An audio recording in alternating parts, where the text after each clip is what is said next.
Sa ngalan ng Ama at ng Anak at ng Espiritu Santo. Amen. Ang pagpapala ng ating Panginoong Hesus Kristo, ang pag-ibig ng Diyos Ama, at ang makikipagkaisa ng Espiritu Santo naway sumainyong lahat. At sumaiyo rin. Tayo po ay nasa ika-22 linggo sa karaniwang panahon.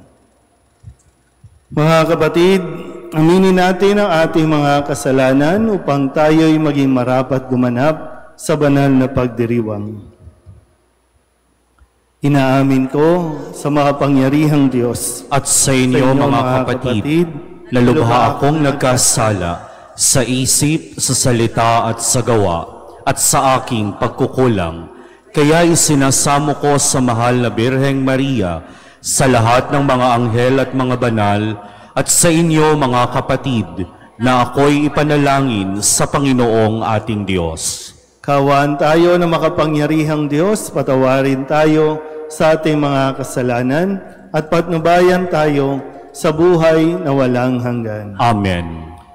Panginoon, kaawaan mo kami. Panginoon, kaawaan mo kami. Kristo, kaawaan mo kami. Kristo, kaawaan mo kami. Panginoon, kaawaan mo kami. Panginoon, kaawaan mo kami.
Manalangin tayo.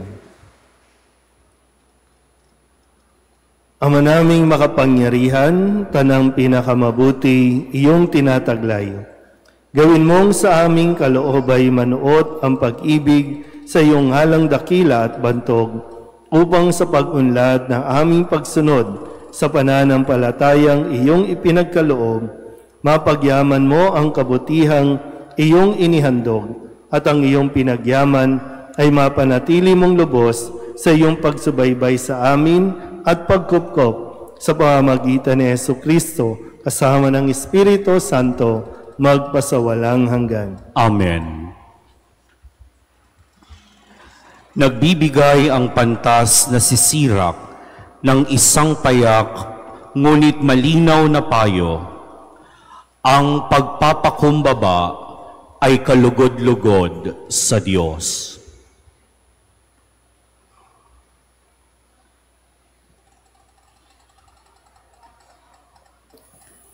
Pagbasa mula sa aklat ni Sirach. Anak ko, maging mapagkumbaba ka sa pagtupad ng tungkulin at mamahalin ka ng mga malapit sa Diyos. Habang ikaw'y dumadakila, lalo ka naman magpakumbaba. Sa gayoy, kalulugdan ka ng Panginoon. Huwag mong hangaring maunawaan ang mga bagay na lampas sa iyong kakayahan. Huwag mong saliksikin ang hindi mo kayang malaman.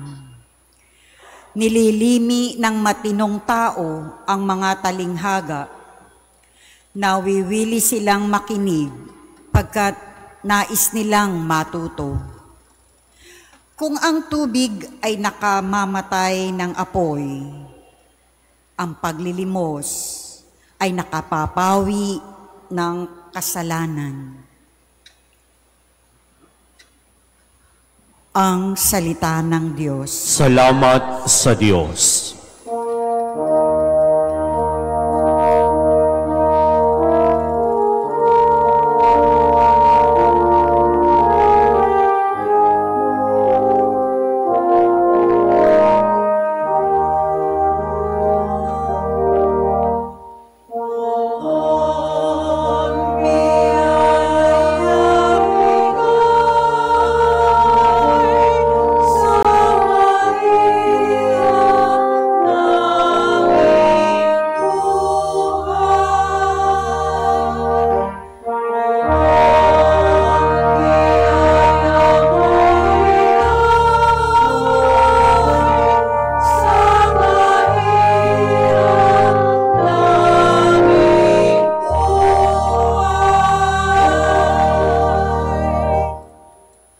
Ang lahat ay nagagalak, natutuwa ang matuwid.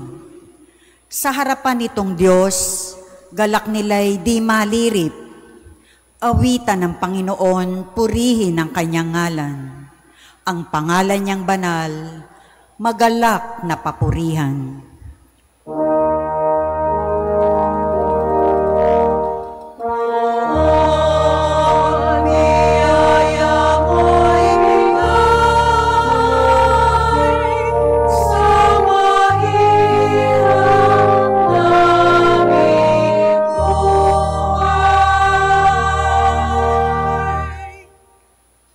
Ang Diyos na naroroon sa tahanan niyang templo, tumitingin sa ulilat sanggalang ng mga balo. May tahanan siyang laan sa sinumang nalulungkot. Ang bilanggo'y hinahango upang sila ay malugod.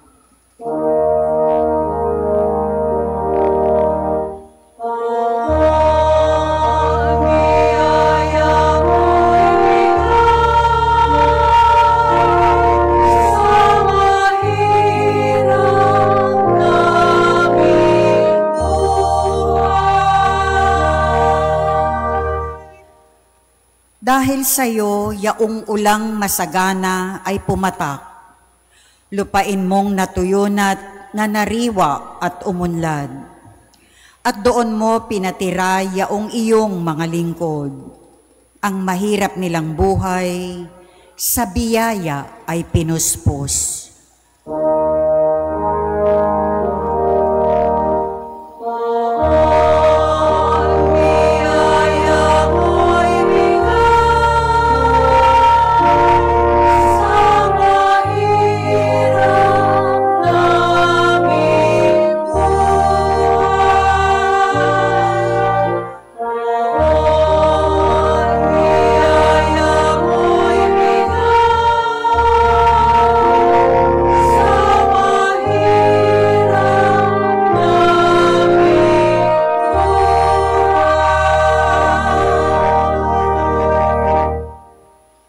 Sa lumang tipan, lumapit ang sambayanan sa bundok ng Sinai upang marinig ang tinig ng Diyos.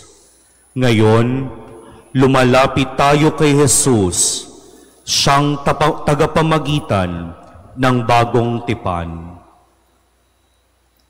Pagbasa mula sa sulat sa mga Hebreo. Mga kapatid, hindi kayo lumapit gaya ng paglapit ng mga Israelita sa isang bundok na nakikita sa bundok ng Sinai na may nagliliyab na apoy, balot ng pusikit na kadiliman, may malakas na hangin, may tunog ng trumpeta at tinig na nagsasalita. Nang ang tinig na ito'y marinig ng mga tao, isinamo nilang tumigil iyon ng pagsasalita sa kanila. Ang nilapitan ninyo'y ang bundok ng Sion at ang lungsod ng Diyos na buhay, ang Jerusalem sa langit, na kinaroroonan ng di mabilang na anghel. Lumapit kayo sa masayang pagkakatipon ng mga ibinilang na panganay na nakatala sa langit. Lumapit kayo sa Diyos na hukom ng lahat at sa mga espiritu ng mga taong banal na naroon na sa dakong inilaan sa kanila ng Diyos. Lumapit kayo kay Jesus, ang tagapamagitan ng bagong tipan. Ang salita ng Diyos. Salamat sa Diyos.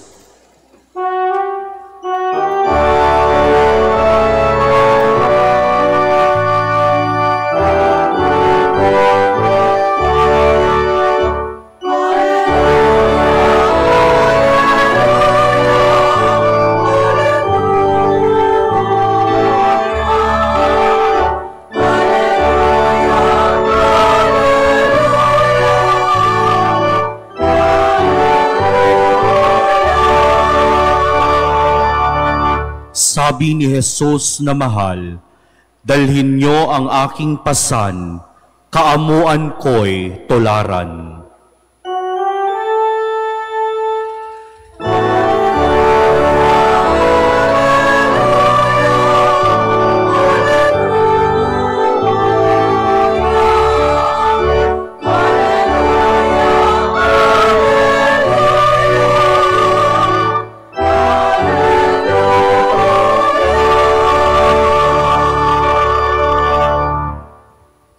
Sumainyo ang Panginoon. At sumaiyo rin. Ang mabuting balita ng Panginoon ayon kay San Lucas. Papuri sa iyo, Panginoon.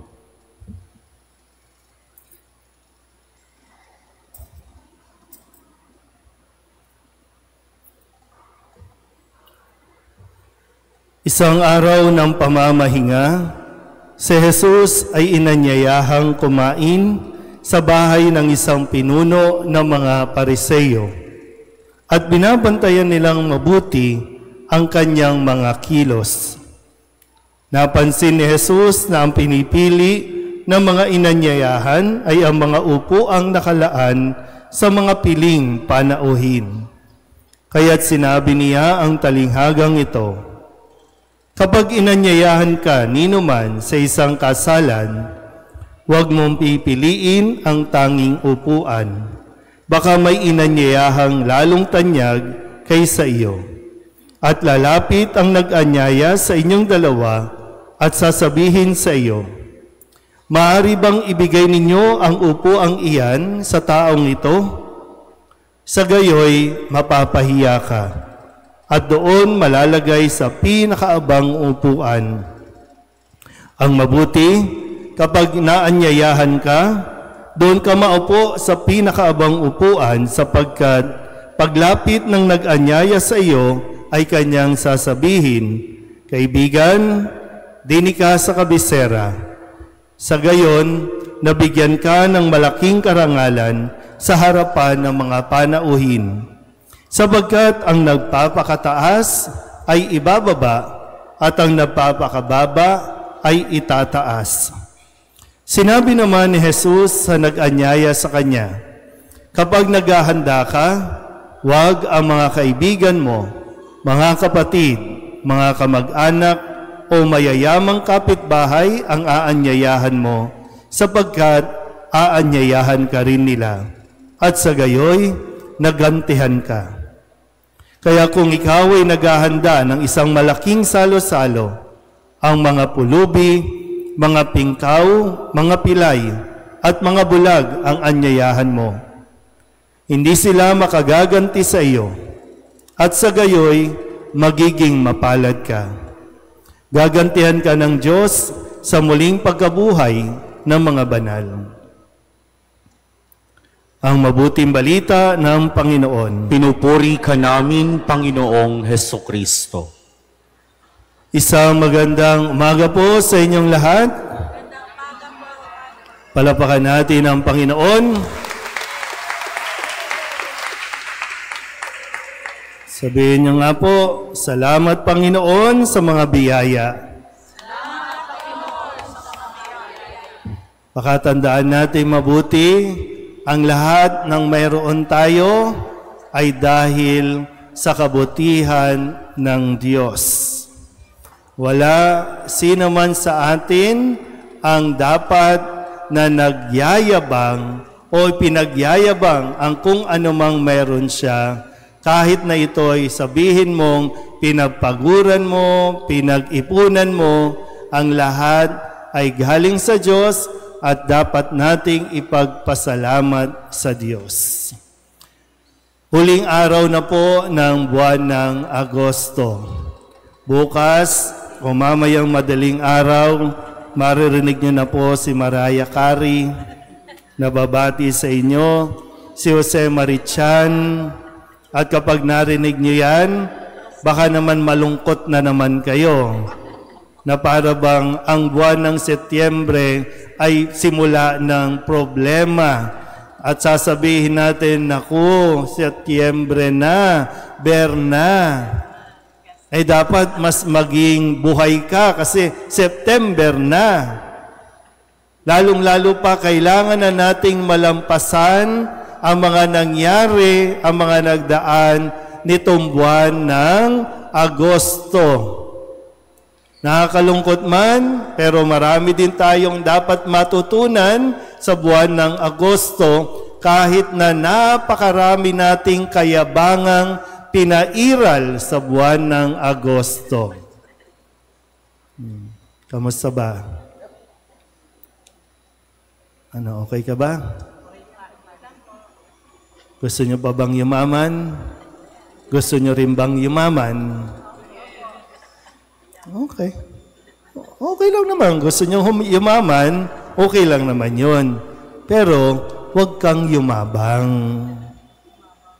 Mahirap kasi yung nababago at binabago tayo sa mali at pangit na pag-uugali habang tayo ay umaasenso sa buhay. Kaya nga, kung narinig po ninyo sa unang pagbasa sa aklat ni Sirach, di ba ang sabi, habang dumadakila ka, habang dinadakila ka, lalo ka dapat na nagpapakumbaba. Sabihin nyo nga yung katabi ninyo, huwag kang mayabang. Di ba? Meron na. Kung may pagyayabang, low profile ka lang. Di ba? Kailangan mo ba talagang ipangalandakan? Kailangan mo ba talagang i-flaunt yan at ipang-inggit? Ano bang purpose mo? Anong nakukuha mo sa pagyayabang ng kung anong meron ka? Ipinagyayabang mo na mayaman ka. Pinagyayabang mo, marami ka ng ari-arian. Pero pag nilalapitan ka ng, hinihingan ka ng tulong, ayaw mo magbigay. Alam niyo, ang tunay na mayaman, yung mga tunay na mayaman, tahimik lang. Pero yung mga nagyayabang, ayan, ang ingay-ingay. Kasi kailangan din natin maging sensitive dahil sa panahon ngayon na lahat pwedeng makita sa social media. Maraming bata, lalo na ngayon, sa 9:15, maraming bata ang naririto na kailangan maging sensitive ka rin. Mga bata, mga nandito, sa mga bata-batang nandito, kung mayroong ibigay ang magulang sa inyo, magpasalamat kayo sa Diyos. Pero hindi kinakailangang ipagyabang. Kasi lahat, di ba, mga kabataan ngayon, gusto lahat i-TikTok, gusto lahat i-post sa social media, gusto lahat i-video. Pero kung alam mo lang, sa mga kabataan na naririto, kung alam nyo lang, bago kayo magyabang, kung alam mo lang na ang hawak mong cellphone, hindi pa bayad yan. Inutang pa yan, gamit ang credit card ng magulang mo para lamang may maipagamit sa iyong gadget. Pero wag mo nang ipagyabang. Sa mga kabataan na naririto, kapag binigyan kayo ng inyong mga magulang ng kung anuman, magpasalamat kayo sa Diyos, ipagmalaki ninyo ang inyong mga magulang, lalong-lalo na kung yang ibinigay sa inyo ay galing sa kanilang dugo at pawis. Hindi galing sa nakaw, hindi galing sa pangungurap. Ang mga magulang ninyo gusto lang nilang i-enjoy nyo rin ang buhay. At dapat yon, nararapat yon. Pero wag na wag kayong magiging mayabang o ipagyayabang ito sa inyong mga kakilala, sa inyong mga kaklase, kaibigan, lalong-lalo na sa social media. Lalo na yung mga nasa abroad. Alam niyo ba kung para magkaroon ka ng iPhone, alam mo ba kung ilang puwet ang hinugasan ng magulang mo sa ibang bansa? Para lang kahit papano maibigay sa iyo yung kapritsyo mo sa buhay. Alam mo bang kung ilang trabaho ang pinapasok ng mga OFW sa ibang bansa? Hindi lang isa, kasi pag dito sa Pilipinas, kayang-kaya, isang trabaho, okay pa. Doon sa ibang bansa, kailangan 2, 3 trabaho para makapagpadala dito at makabili ka ng branded na damit. Kaya kapag suot mo yan, damahin mo at ipagpasalamat mo sa magulang mo na nagsisikap din, pero hindi mo dapat ipagyabang.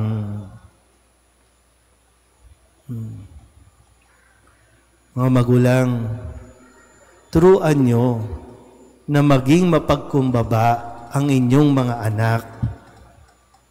Yung kahit na mayroon na, yung kahit na gumiginhawa na kayo, huwag niyong aalisin yung values, yung kagandahang asal na manatiling mapagpakumbaba. Hindi yung ipangangalandakan kahit ikaw mismo magulang talagang hindi natin maalis. Proud na proud ka kasi. Pero alalay lang, Alalay lang. Kalma ka lang. Okay pa ba tayo? Kasi itong mga batang ito, lalaki ito eh. Pero ano ba, katulad din ba ng nangyayari ngayon ang magiging pag-uugali? Yung nga sabi sa Ebanghelyo ni Jesus, no? Sabi ni Jesus, ang nagpapakataas, ibababa. Ang nagpapakababa, itataas. Kasi nakita niya, lahat gusto na angat. Lahat gusto nandoon sa espesyal na upuan. Lahat gusto number 1. Lahat gusto million views. Lahat gusto makita sa picture. Sabihin niyo nga yung salitang angat. Ulit, angat. Ulit, yung mas malakas, angat. Yan. O spell angat. Angat. Pag binaliktad,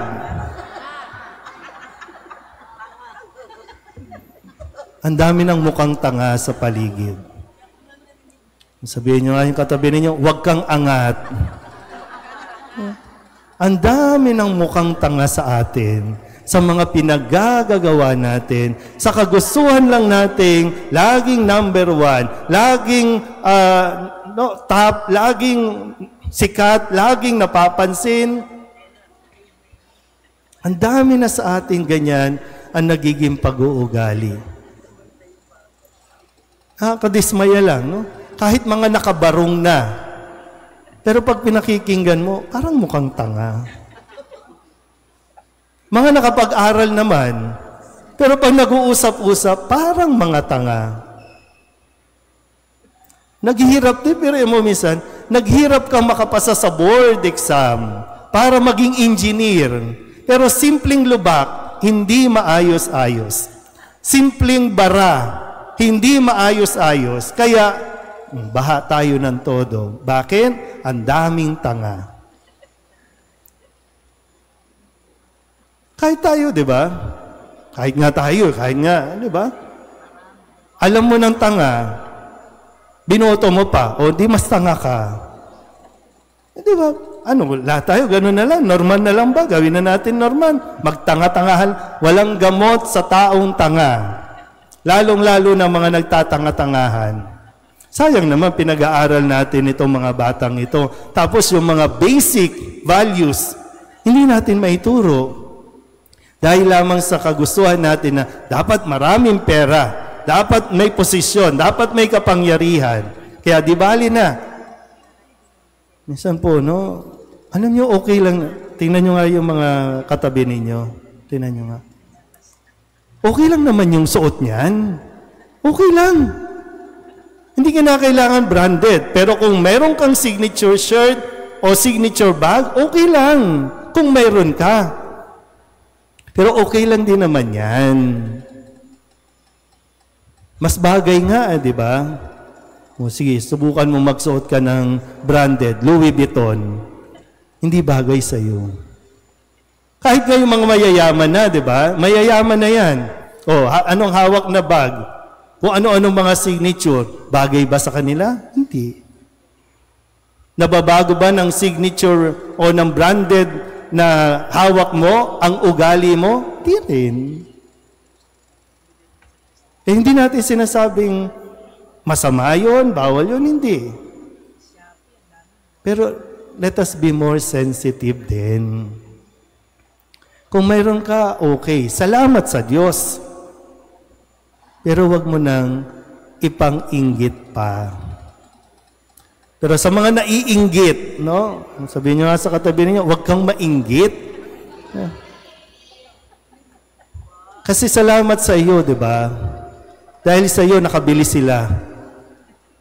Naiinggit ka, pero ikaw naman na nagpapayaman sa kanila. O di ba, mas tanga yun. Iwasan mo yan. Dahil sa iyo, maayos ang buhay nila, nakakakain sila, dahil sa iyo. Pero huwag kang mainggit. Be proud ka din sa sarili mo. Salamat kasi inaisasakay ko sila sa eroplano. Salamat kasi natutulungan ko silang mabili ang kanilang gusto. Dahil sa atin. Kaya nawa, no? Yung aral na ibinibigay ni Jesus sa atin, nawa maipasa din natin, ha? sikapin natin na maibigay yung pundasyon ng kababaang loob. Mga bata, tandaan niyo mabuti ha, pinag-aaral kayo para mas maging mabuting tao kayo at manatiling nagpapakumbaba habang kayo ay umaangat sa buhay. Amen? Ipahayag natin ang ating pananampalataya. Sumasampalataya ako sa Diyos amang makapangyarihan sa lahat, na may gawa ng langit at lupa. Sumasampalataya ako kay Jesucristo, iisang anak ng Diyos, Panginoon nating lahat. Nagkatawang tao siya lalang ng Espiritu Santo, pinanganak ni Santa Mariang Birhen, pinagpakasakit ni Poncio Pilato, ipinako sa krus na matay inilibing, nanaog sa kinaroroonan ng mga yumao, nang may ikatlong araw na buhay na magmuli, umakyat sa langit, naluluklok sa kanan ng Diyos amang makapangyarihan sa lahat. Doon magmumulang paririto at huhukom sa nangabubuhay at nangamatay na tao.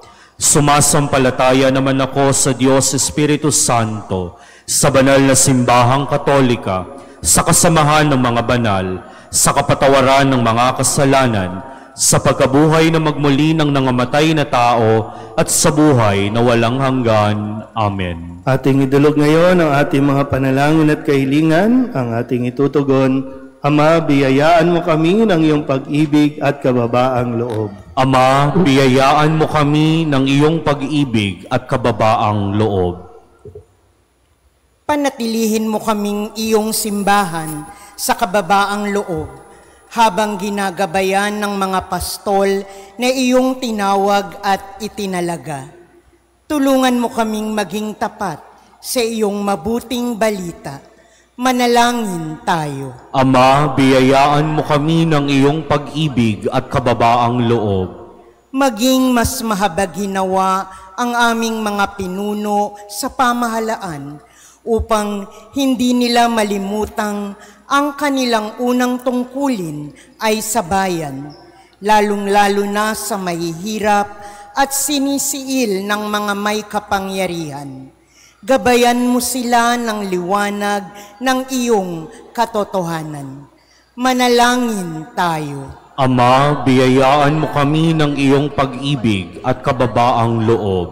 Hipuin mo ang aming mga puso, kaming natitipon ngayon, upang paglingkuran namin ang isa't isa ng may kababaang loob. Manalangin tayo. Ama, biyayaan mo kami ng iyong pag-ibig at kababaang loob. Yakapin mo ang mga yumao naming kapatid sa iyong wagas na pag-ibig. Pangalagaan mo ang naiwan nilang mga mahal sa buhay at mga kaibigan. Manalangin tayo. Ama, biyayaan mo kami ng iyong pag-ibig at kababaang loob. Sa ilang sandali ng katahimikan, itaas natin sa Diyos ang ating mga pansariling kahilingan, gayon din ng mga pangangailangan ng ating pamayanan.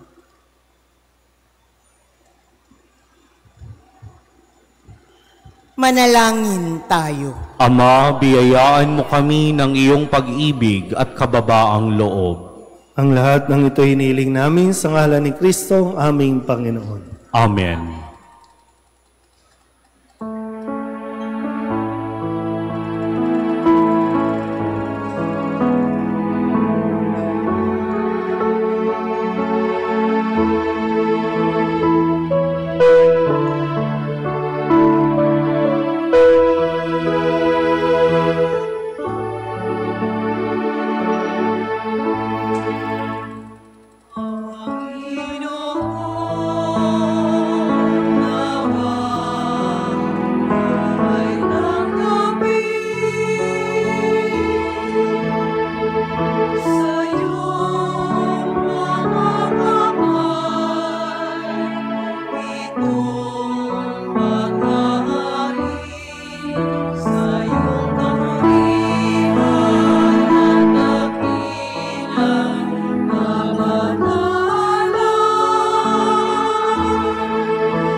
Manalangin kayo mga kapatid upang paghahain natin ay kalugdan ng Diyos Amang makapangyarihan. Tanggapin nawa ng Panginoon itong paghahain sa iyong mga kamay, sa kapurihan niya at karangalan sa ating kapakinabangan at sa buong sambayanan niyang banal. Ama naming lumikha, ang banal na paghahain ay lagi nawang magdulot ng iyong pagbabasbas na sa amin tumutubos upang ang ginaganap mo sa aming pagdiriwang ay maging lubos sa pagkakaloob ng iyong pagmamahal sa pamamagitan ni Jesucristo kasama ng Espiritu Santo magpasawalang hanggan. Amen. Sumainyo ang Panginoon. At sumaiyo rin. Itaas sa Diyos ang inyong puso at diwa. Itinaas na namin sa Panginoon. Pasalamatan natin ang Panginoong ating Diyos. Marapat na siya ay pasalamatan. Ama naming makapangyarihan, tunay ngang marapat na ikaw ay aming pasalamatan sa pamamagitan ni Jesucristo na aming Panginoon. Lubang nabagbag ang kanyang loob sa pagkakamali ng tao sa sansinukob, kaya't minabuti niyang siya'y ipanganak ng birheng bukod mong pinagpala sa babaeng lahat. Sa labi ng imbing kamatayan, kami ay inagaw ng namatay mong anak. Sa pagkabuhay niya, kami kanyang binuhay, upang kaugnayan namin sa iyo'y huwag magwakas. Kaya kaysa ng mga anghel na nagsisiawit ng papuri sa iyo, nang walang humpay sa kalangitan, kami nagbubunyi sa iyong kadakilaan.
Ama naming banal, ikaw ang bukal ng tanang kabanalan.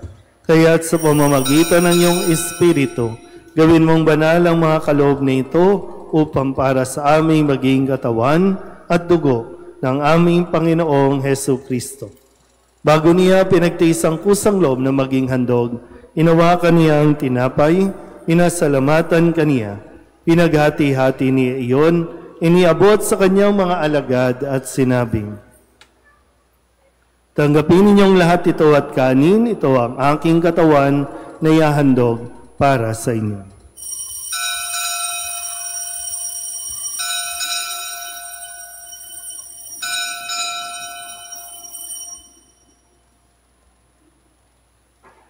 Gayun din naman, nang matapos ang hapunan, hinawakan niya ang kalis, muli kaniyang pinasalamatan. Iniabot niya ang kalis sa kanyang mga alagad at sinabi, tanggapin ninyong lahat ito at inumin. Ito ang kalis ng aking dugo, ng bago at wala hanggang tipan. Ang aking dugo na ibubuhos para sa inyo at para sa lahat, sa ikapagpapatawad ng mga kasalanan. Gawin ninyo ito sa pag-alaala sa akin.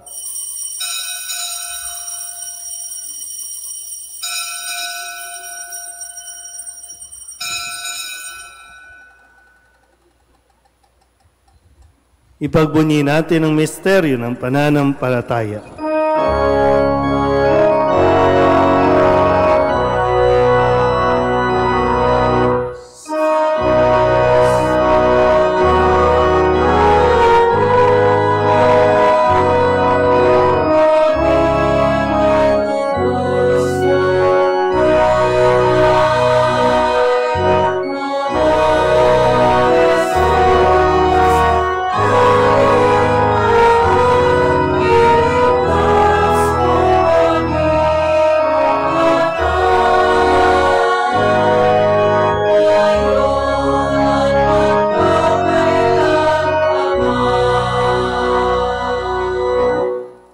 Ama, ginagawa namin ngayon ang pag-alaala sa pagkamatay at muling pagkabuhay ng iyong anak, kaya tiniaalay namin sa iyo ang tinapay na nagbibigay buhay at ang kalis na nagkakaloob ng kaligtasan.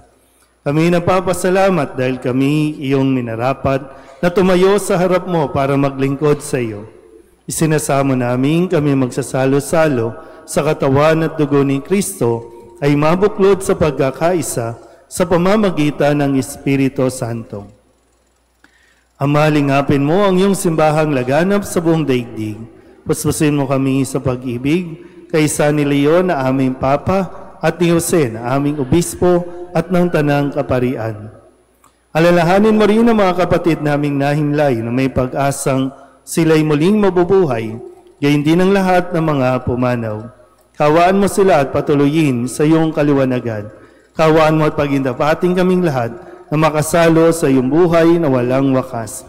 Kaysa ng mahal na Birhen Maria ni Ina ng Diyos, ng kabiyak ng puso niyang si San Jose.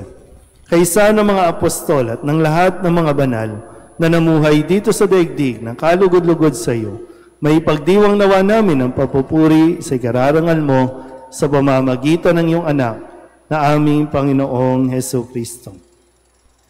Sa pamamagitan ni Kristo, kasama niya at sa Kanya, ang lahat ng parangal at papuri ay sa iyo, Diyos Amang makapangyarihan, kasama ng Espiritu Santo, magpasawalang hanggan.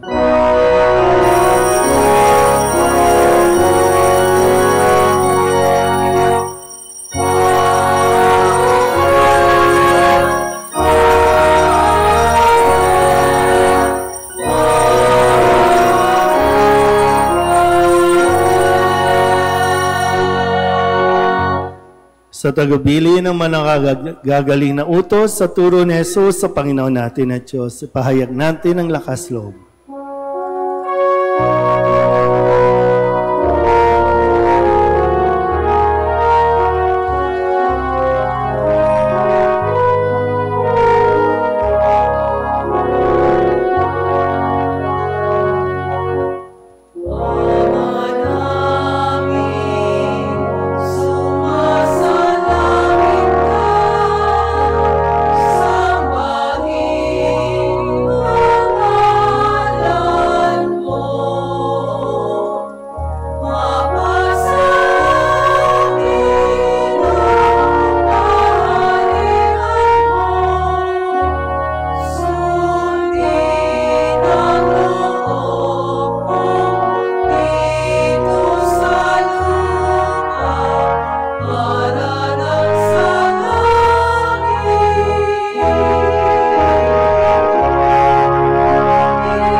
Inihiling namin kami iadya sa lahat ng masama, pagkalooban ng kapayapaan araw-araw, iligtas sa kasalanan at ilayo sa lahat ng kapahamakan, samantalang aming pinananabikan ang dakilang araw ng pagpapahayag ng tagapagligtas naming si Jesucristo. Sapagkat iyo ang kaharian at ang kapangyarihan at ang kapurihan magpakailanman. Amen. Panginoong Jesucristo, sinabi mo sa iyong mga apostol, kapayapaan ang iniiwan ko sa inyo, ang aking kapayapaan ang binibigay ko sa inyo. Tunghayan mo ang aming pananampalataya at huwag ang aming mga pagkakasala. Pagkalooban mo kami ng kapayapaan at pagkakaisa ayon sa iyong kalooban, kasama ng Espiritu Santo, magpasawalang hanggan. Amen. Ang kapayapaan ng Panginoon ay laging sumainyo. At sumaiyo rin. Magbigayan po tayo ng kapayapaan sa isa't isa.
Ito ang kordero ng Diyos. Ito ang nag-aalis ng kasalanan ng sanlibutan. Mapalad ang mga inaanyayahan sa kanyang piging. Panginoon, hindi ako karapat-dapat na magpatuloy sa iyo, ngunit sa isang salita mo lamang ay gagaling na ako.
Manalangin tayo. Ama naming mapagmahal, kami nagsalo-salo sa pagkain mong bigay, ay humihiling ng lakas mong inilalaan upang ang kagandahang loob namin madagdagan sa paglilingkod namin sa iyong kadakilaan na nagpapaalab sa pag-ibig namin sa kapwa-tao. Sa pamamagitan ni Jesucristo, kasama ng Espiritu Santo, magpasawalang hanggan. Amen. Sumainyo ang Panginoon. At sumaiyo rin. At pagpalain kayo ng makapangyarihang Diyos, Ama at Anak, at Espiritu Santo. Amen. Tapos ang banal na misa, humayo tayo sa kapayapaan ni Kristo. Salamat sa Diyos. Magandang umaga po. Sa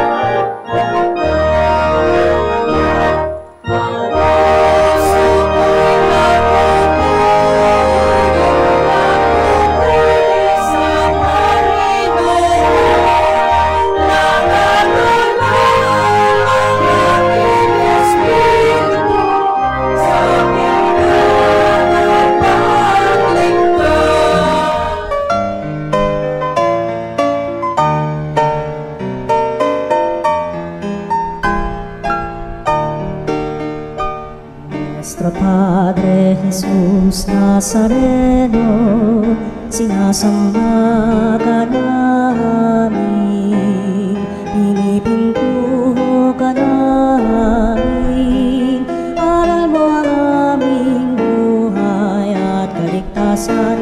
Nuestro Padre Jesus Nazareno, iligtas mo kami sa kamatayan. Ang krus mong pinamatayan ay sagisag ng aming kaligtasan.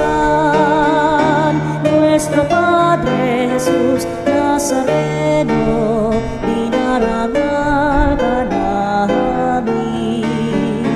Nuestro Padre Jesus Nazareno, inulwalhati ka namin. Nuestro Padre Jesus Nazareno, inarangal ka namin. Nuestro Padre Jesus Nazareno, inulwalhati ka namin.